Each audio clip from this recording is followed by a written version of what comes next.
Hi, I'm Cal Bramer. Today on Primary Focus, we'll meet men who have tough jobs. At minimum, they work 18-hour days. Their labor is physical, demanding, and endless. And those they supervise can be unreasonable and needy. Their jobs? Stay-at-home dads. Over the last few years, increasing numbers of North American men have taken on this non-traditional role, while their wives bring home the bacon. Over 2.5 million fathers are staying at home to cook it for their kids. Scott Smith has more.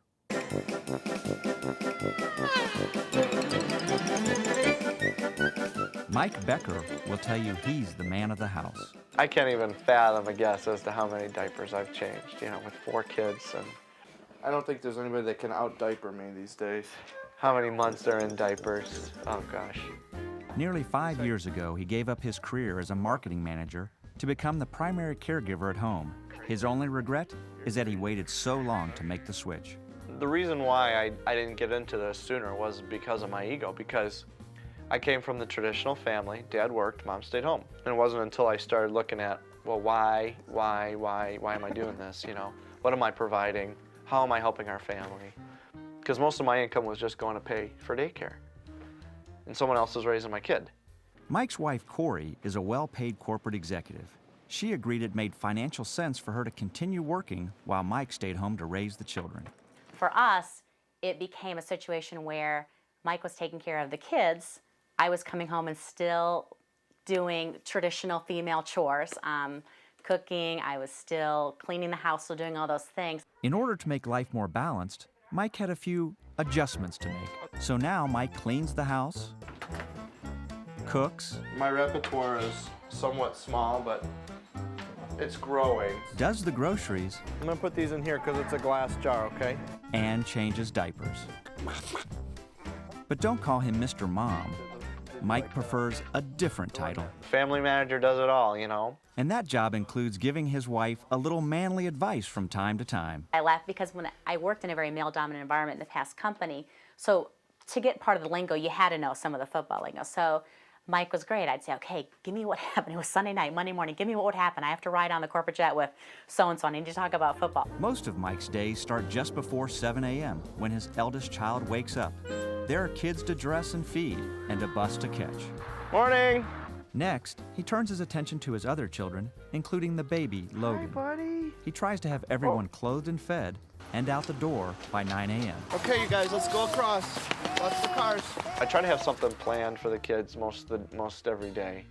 Don't try to wear them out every day, but want to have some sort of activity for them to be involved in, whether it's a class that they go to that we've signed up for, or whether it's time at the library, or sometimes we go to the Children's Museum. Just kind of different things to keep them active and keep them involved. And where is Mom all this time? Corey leaves the house at 6 every morning before everyone else is up in order to catch the train to work. My department is in charge of putting a daily newsletter out. So on the train, I'm reading the Financial Times, the Wall Street Journal, getting ready for the day. So I basically am starting working when I get on the train at 6:25. And once I'm in the office, we're checking the news feeds, and then it's a number of things from taking phone calls to checking emails. When I walk away from my desk, I can get up to 50 emails, and it's just sometimes I just hate walking back to my desk. I'm like, oh, please don't be a message. Please don't be an email. Have any number of meetings throughout the day, maybe a lunch meeting. Her husband, Mike, has a lunch meeting of his own. And they told all the kids to wear their Mill Street colors and their red sweatshirts. So Tammy said there was a few people, they were having a good time. It was pretty crowded.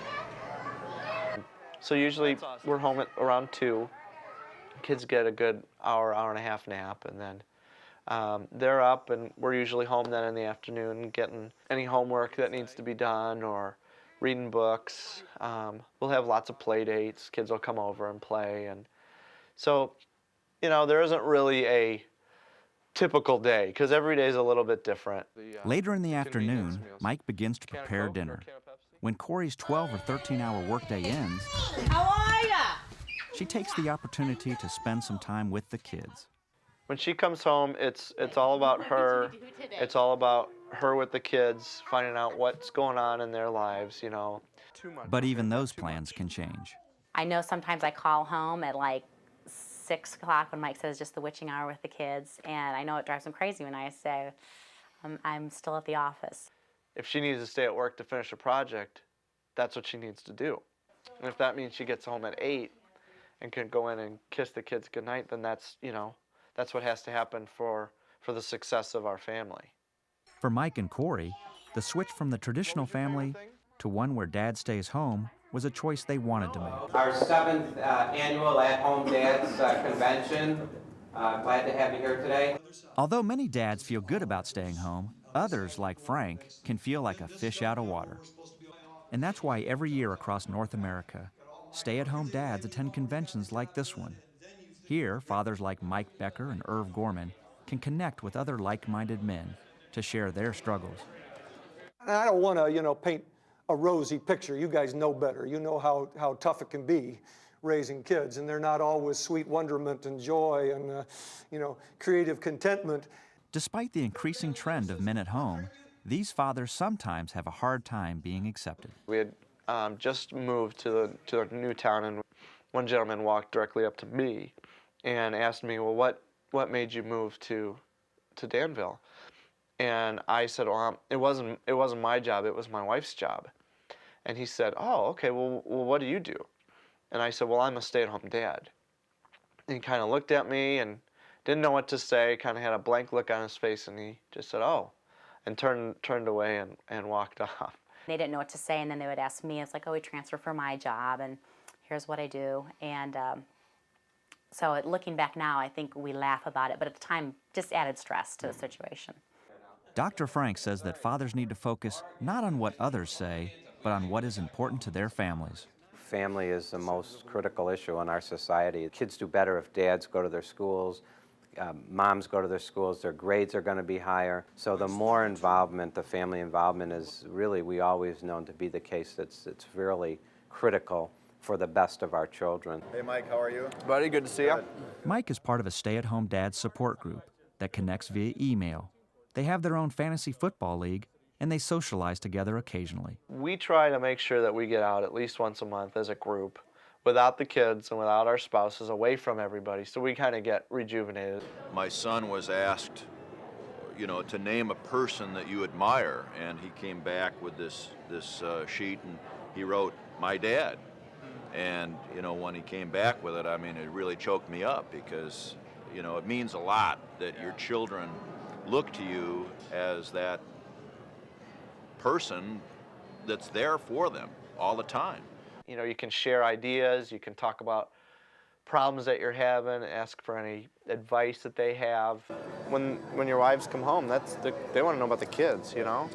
And everything else becomes, I find it a little frustrating that she doesn't give me any attention. Because a lot of the guys have older kids and they've been through it, so they've been there and they can, add some good input. As organized as I thought I was when I was in the business world, absolutely nothing compared to as organized as you need to get, with just 2 kids. Some dads have said it's an easy job. I don't think it's an easy job, but I wouldn't trade it for anything. It's awesome.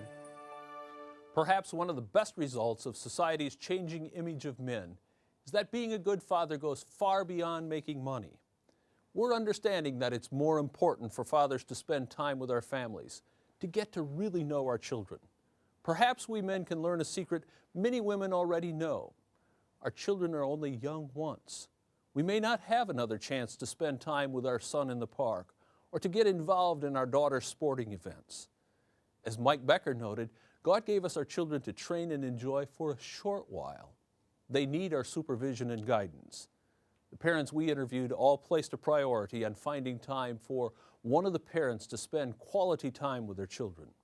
These relationships will pay off when they're older. That's all for this week's Primary Focus. If you have any questions or comments about today's program, log on to our website at primaryfocus.tv.